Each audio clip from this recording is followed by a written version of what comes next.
Hi, I'm Dr. Dan Ratner. As part of our Mind-Body Connection series, we'll continue to look more deeply at the three columns and their corresponding action steps. Today, we will look at the growing doubts that have come from society trusting machines over our own far more powerful brains. If you haven't already, click subscribe, ring the bell for notifications, hit like if you like what you're hearing, and put your comments below and I'll get back to you personally. And finally, you can reserve your place in one of my seminars or purchase any of my PDFs at www.crushingdoubt.org. The invention of imaging techniques in the body seems like it would be a promising development in our society, but has it actually proven to be a good one? I would answer that the results are very mixed. They do help in a lot of ways, such as in determining if we broke a bone, or in being able to identify tumors, hopefully early and before the cancer is spread, or having a better read on pregnancies, how they're progressing, and if any medical care is needed at a given time. So imaging techniques have saved countless lives, and this is obviously a wonderful thing, and a testament to the scientists, inventors, and the tech field that all of that was accomplished. But, as is often the case, there can be defects to these virtues, as well as virtues to the defects. If we take it as a given that imaging techniques have been very helpful to many, many people, we can then turn our attention to what is happening in the world of chronic pain. In the world of chronic pain, ironically, imaging techniques have largely done far more harm than good. As many will know if they've watched or listened to this podcast, imaging techniques such as the MRI have led to a rise in structural misdiagnosis.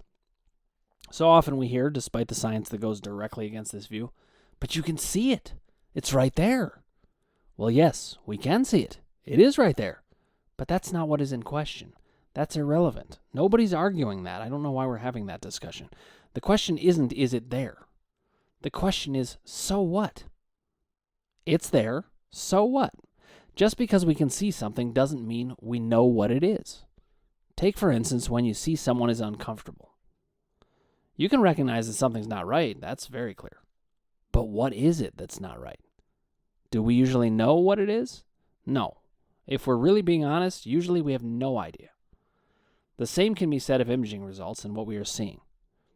As an example, we see a herniated disc, but we absolutely do not know that that causes pain. There's nothing that tells us that. Even though it makes potential logic, we could say, is it potentially logical that it would cause pain? Sure, maybe. But it's a big assumption, and it's one that has now been disproven for approaching 20 years. So we really need to call this into question. We need to show that this is an assumption. Somehow, the medical community in general, and many other people, and the vast majority of society, blows right past that assumption. They make the assumption as if it's true. If we're being true scientists, we need to remember that what you see isn't necessarily something you get. Arthritis, herniated discs, torn labrums, inflammation, bone on bone at the joints, and much more have all been shown, all of them, to have no correlation to pain in the best medical journals in the world. This is not really up for debate, but somehow it gets brushed past before the debate even happens. Now, this all begs the question, why are we trusting machines over the brain and logic? Because ultimately that is what's happening. People are saying, oh, these MRIs show this, so we're locked into that. Not if we're thinking we're not. This is the question that can save us. Why are we trusting machines over the brain and logic? The logical answers to that question and questions like it will bring us back from the brink of disastrous misunderstanding. Asked another way, is it a good idea to trust machines over our own brains? So I'm not going to beat around the bush on this one. No. The answer is that it is decidedly not a good idea to trust machines over our own brains. And if we look even slightly at this, it becomes very obvious that that would be true. But that is what is happening when we make the faulty assumption that what the machine shows means what we think it means. Not only are we trusting machines, we're also trusting our faulty assumptions. We're almost trusting our assumptions more than our actual brains. Our brains are processing much more than this, but we blow right past it without even thinking about it. The thing is, we've kind of stopped using our brains to think about what is real and what is happening. And my system is always designed around, wait, stop, let's think logically and scientifically. Does this make sense or not? Instead, we have begun to believe what everyone says about things. We just say, oh, well, that's what everybody thinks. That's what everybody knows is true. And worse, we got our information from a machine that has the equivalent IQ of a slug. It just isn't very smart. Now, I'm going to do a quick comparison of what our brains can do versus these pieces of technology, which they're wonderful. These pieces of technology give us lots of things. I'm not saying they're bad, but I am actually more saying, think how great the brain is, and don't lose sight of that. Because if we don't lose sight of that, we have a chance to put science and logic front and center again, instead of technology. So let's take the most basic technology we deal with all the time: computers. The MRI is a computer of sorts. Here's the thing about computers: your computer needs to be reset. It needs to be restarted every day just to be able to function right. It has multiple applications that crash on a regular basis. It can lose entire massive amounts of data, and they can be lost forever. No way to recover them. If you do too much with them, they overheat or malfunction. The more you multitask, the worse it gets. They have limited memory, limited data, and limited functionality to a huge degree when compared with the brain. They become obsolete within 5 years, for the most part. They do not have any ability to be flexible in their intelligence or functionality. They do what they're programmed to do. Once they're programmed, they do what they do. They need to be programmed again to do new things. They don't develop new things on their own, as we know. They're capable of giving information, but have literally no ability to interpret the information intelligently. And even when they're interpreting the information, they have to be programmed to do it. Now let's compare that to your brain, which is the best computer of all time. Your brain is capable of running well over 1 million times more programs all at the same time without overheating. Now this is an estimation I'm making. I'm not saying a piece of science, but there is science out there that will back me up, and it's probably even more than that. Your brain never becomes obsolete in your healthy years. I suppose eventually it can, but that should last 80 years, if not more. It's vastly superior to the computer in memory size, memory capability, and memory duration. It does not need any reprogramming to be able to do all kinds of new things. And, in fact, it's capable of reprogramming just from experience. It is, in fact, built to adapt to new situations and information. Yes, it is true. I can hear some of the naysayers saying, you need to restart your computer in sleeping.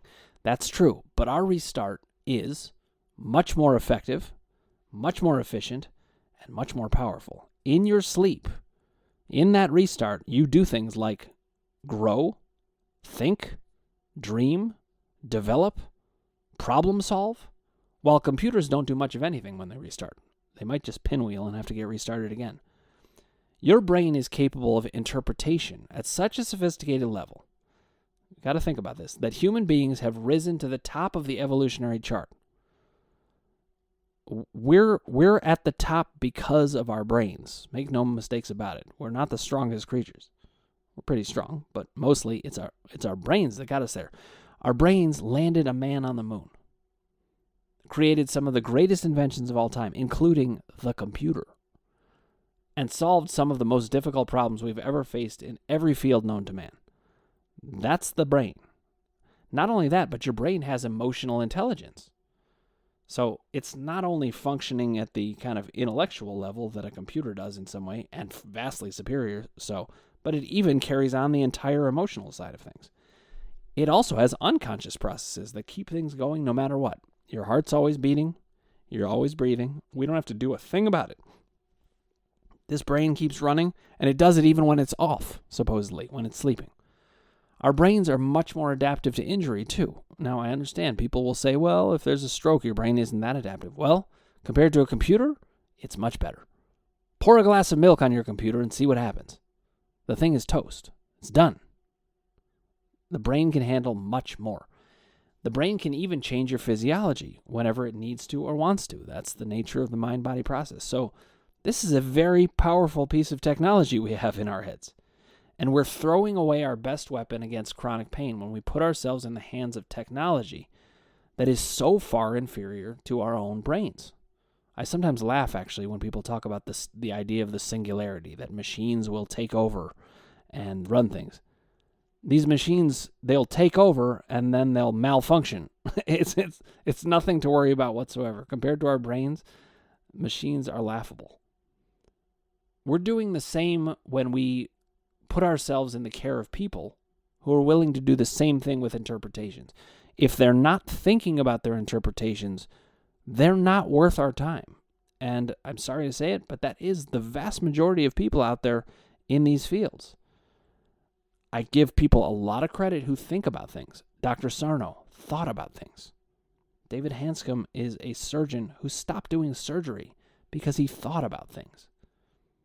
Howard Schubiner has been thinking about things. These people are all thinking about things. I'm thinking about things. That's all we ask. You have to be thinking about things. Now, the reason we aren't trusting our own brains these days, I would say, is actually a problem of self-esteem. We need to have more self-esteem about what we have right up here, our brains.